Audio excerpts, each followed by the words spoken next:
بسم اللہ الرحمن الرحیم۔ ایک شہید کی آرزو۔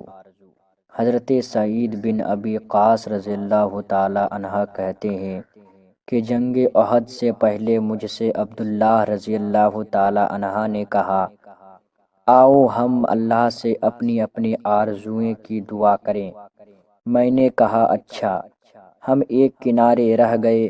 پہلے میں نے دعا کی کہ الہی جب کل دشمن سے مقابلہ ہو تو میرا مقابلہ ایسے شخص سے ہو جو حملہ میں بھی سخت ہو اور مدافعت میں بھی پورا ہو۔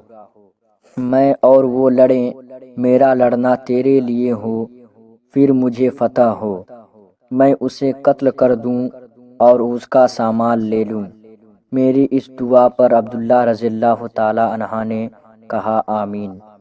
پھر عبداللہ رضی اللہ تعالی عنہ نے دعا مانگی کہ الہی کل ایسے مرد سے جوڑ ہو جو حملہ اور مدافعت میں کامل ہو، ہم دونوں لڑیں، میرا لڑنا تیری راہ میں ہو، پھر وہ مجھے قتل کر ڈالے، پھر میری ناک اور کان کاٹ ڈالے، پھر جب میں تیرے سامنے حاضر ہوں تو دریافت فرمائے کہ اے عبداللہ تیری ناک اور کان کیوں کاٹے گئے؟